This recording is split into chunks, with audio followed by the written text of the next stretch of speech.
the current debt ceiling crisis and how it could affect the EU economy and global markets if not resolved by June 1st. The EU debt ceiling is the legal limit on how much money the federal government can borrow to pay its bills. It is currently set at $31.4 trillion, and it was last raised by Congress in December 2021. However, the Treasury Department estimates that it will run out of cash and extraordinary measures to avoid defaulting on its obligations by early June 2023. If Congress does not act to raise or suspend the debt ceiling before then, the EU could face a historic and catastrophic default that would have severe consequences for the economy and the world. What is at stake? The EU government borrows money to finance its spending on various programs and services, such as Social Security, Medicare, defense, education, and interest on the national debt. It also collects revenue from taxes and other sources to pay for some of its spending. However, when the government spends more than it collects, it runs a budget deficit, which adds to the national debt. The debt ceiling does not control how much the government spends or taxes. It only limits how much it can borrow to cover the gap between spending and revenue. If the debt ceiling is not raised or suspended, the Treasury Department will not be able to issue new debt or roll over existing debt that matures. This means that it will have to rely on its available cash and incoming revenue to pay its bills. However, these sources are not enough to cover all of the government's obligations, especially during periods of high spending and low revenue, such as during the COVID-19 pandemic. According to the Bipartisan Policy Center, a think tank that tracks the debt ceiling, the government could face a cash shortfall of about $150 billion per month after June 1st. This would force the Treasury Department to prioritize some payments over others, such as interest on the debt, Social Security benefits, military salaries, Medicare reimbursements, tax refunds, and federal grants. However, this would still mean that millions of Americans and businesses would not receive their expected payments on time or in full, which could cause hardship and uncertainty for them and their creditors. Moreover, prioritizing payments could be legally and operationally challenging for the Treasury Department, which processes millions of transactions every day through a complex and automated system. Even if the Treasury Department manages to avoid missing any payments on the debt, which could trigger a default and a downgrade of the EU credit rating, as happened in 2011, failing to pay other obligations would still damage the reputation and credibility of the EU government as a reliable borrower and payer. This could increase the borrowing costs for the government and other entities that rely on EU treasuries as a benchmark for interest rates, such as corporations, states, municipalities, and consumers. Higher interest rates would make it more expensive for these entities to borrow money for investment, spending, or refinancing their debts. Furthermore, a debt ceiling crisis could also have negative spillover effects on the global economy and financial markets.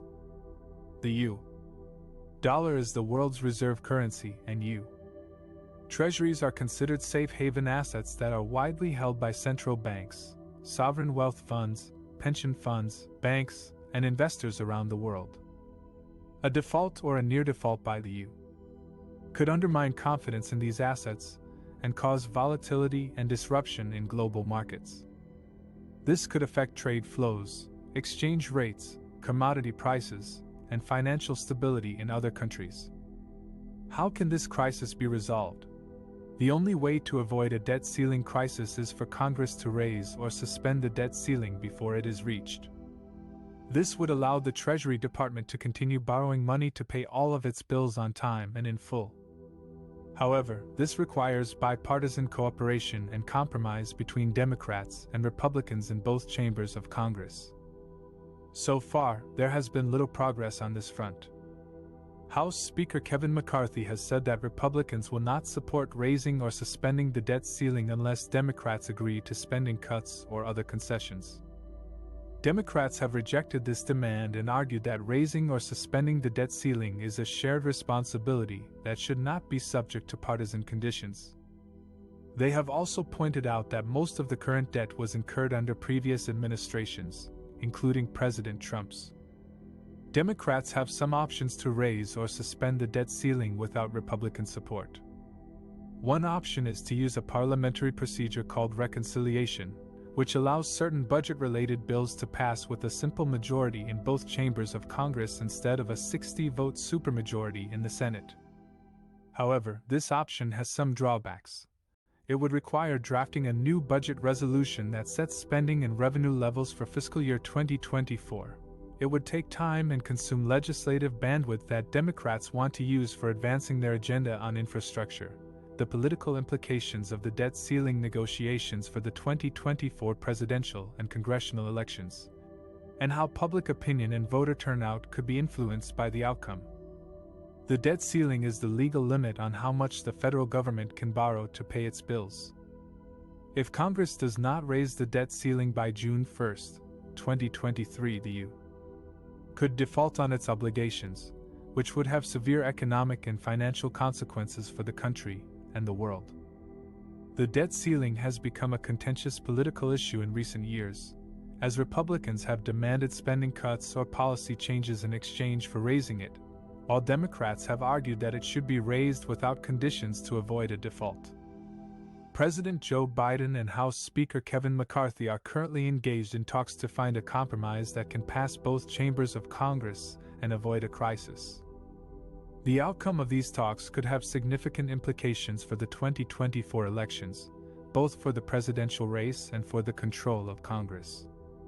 Here are some of the possible scenarios and their political ramifications. If Biden and McCarthy reach a deal that raises the debt ceiling by $1.5 trillion and imposes caps on government spending through 2024, as well as additional work requirements for some social programs, as reported by Politico, this could be seen as a win for McCarthy and the Republicans, who would claim that they forced Biden to rein in his spending agenda and protect taxpayers. However, this could also alienate some of Biden's base, especially progressive Democrats who oppose budget caps and work requirements as harmful to the economy and the poor.